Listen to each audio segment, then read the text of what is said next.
I feel like, number one, it's a super toxic question to ask in the first place when a man is saying, what do you bring to the table? I really, in my heart of hearts, feel like a lot of women can't even articulate it, because although there are tangible things that we bring to the table, there's a lot of intangible things that a divine feminine woman brings to the table. There's something about an energy. When you get around a certain type of woman, that woman's energy makes you want to be more, do more, have more, just in the very essence of having her around.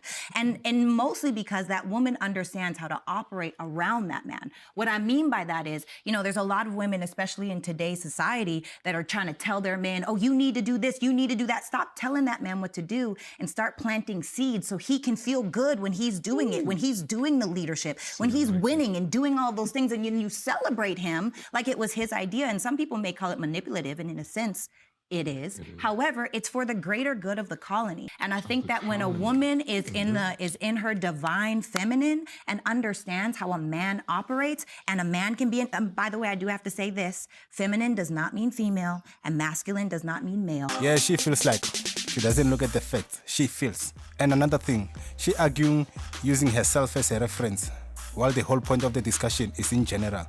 She's trying to convince men about energy, while we all know that women got mood swings. So there's no way her energy will be able to motivate a man. What do y'all think? How much money can I give you for you to become gay tomorrow? Can I give you $1 billion? It wouldn't change my sexuality for money. But do you understand? What if I told you, starting tomorrow, I want you to do surgery, I want you to become a girl, I want you to get a boob. I'm being honest with you. But I want you to think about this. Would you do it for $1 billion? No. Would you do it for $10 billion? No, I love Be Me. What if I made you the richest man in the world? No. That's the point. We need more guys like you. But watch how stupid of a question this is. What I'm asking, like, what kind of a question does somebody ask me? What are you talking about? That's the point. We got to get back to that. There's certain limits in life. But we're not even talking about $1 billion here for most people. It's like I know that. But trust me, like sometimes it's become fame and money has become more valuable than actually being a valued leader with character that's tough, that's stubborn, that's willing to stand up, that's able to reason and able to, you know, give his message, give his argument, get people to say, here's how I think about this, here's what I think we ought to do, here's why we ought to rise up and stand up for this. Yes, I agree. We need more men like him. Because here in South Africa, I know a lot of guys who bend down for a VW vehicle. You know, I'm really worried about our society. Because if men lays down and take it like a woman, that means our society is doomed. Personally, I think because you're a man, you shouldn't have any words. Okay, you're saying because I'm a man, I'm not affected by abortion, I shouldn't have an opinion on it? Pretty much. Okay, are you affected in any way by the Holocaust? Not personally, I'm not Jewish. Do you think the Holocaust is bad? I do. So you have an opinion on something that doesn't directly affect you, right? So why is that wrong? There's very few men, very rare men that will step up to the plate to take care of another man's child. Well, you just, let's say you raise your son, right?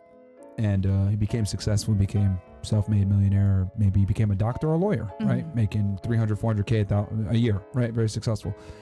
And he meets a woman that is 28, 29 with kids from another man. Do you think that's a good investment on his end to take that woman seriously and marry her? That's his life and that's his decision. 30 now, she has kids from another man. Would you want your son to take that woman seriously? Or would you advise him, hey, you know what? Maybe it's better that you go and look for something else. Yeah. What would you tell him? If it was my son? Yeah, your son. Come on, Diamond. Honestly, I would say, like, no kids. Find a bitch who doesn't have kids. Live all right, cool. Thank you. Yeah. Finally, you're being honest. Yeah, kids are fucking a drag, bro. It's a fucking tough world we're living. Yeah. Kids are Could you a imagine drag. taking care of kids that aren't yours? That's crazy. Fuck you, Dad. You're not my dad. You're not my dad. You know, I really don't understand how her logic works. She won't let her son raise another man's child. But she expects other sons to raise children for other men. Like, really? What? What the fuck?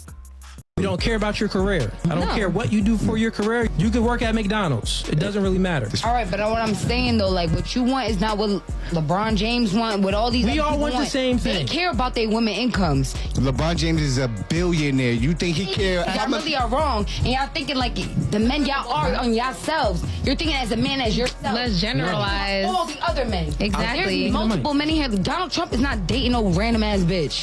They're not taking no random little nobodies. Like how many broke girls do you see on millionaires' yachts?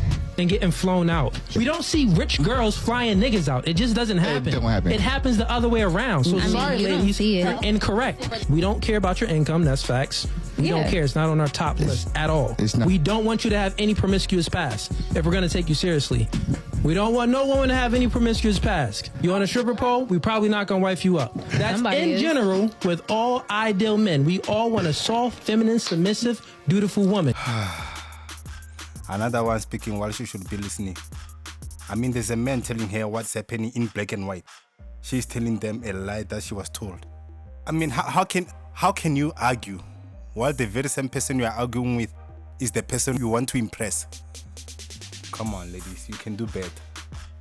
Anyways, here's another clip, just a bonus clip. And remember, subscribe and like. See you on the next episode. When a woman starts texting me her financial problems, to me that's a red, that flag is so red it's burgundy, because she is texting me that to nudge me to open up my wallet to help her out. But that don't work on me, baby. All I'm gonna do is quote a Bible verse to you and stop texting. I don't know, I just broke my iPhone. I don't even know how I'm texting you now. Exactly. Philippians 3:13. Thou shalt I walk through the shadow of the valley of death. Not the wrong verse and the wrong. I'm gonna quote her a Bible verse and stop texting. You will not nudge my wallet. See, women think they slick. They do. If I want to help you, I will. Again, I'm gonna quote you a Bible verse, because I'm gonna let you know you're in my prayers, because you won't be in my wallet. And a lot of women these days, they want to come up.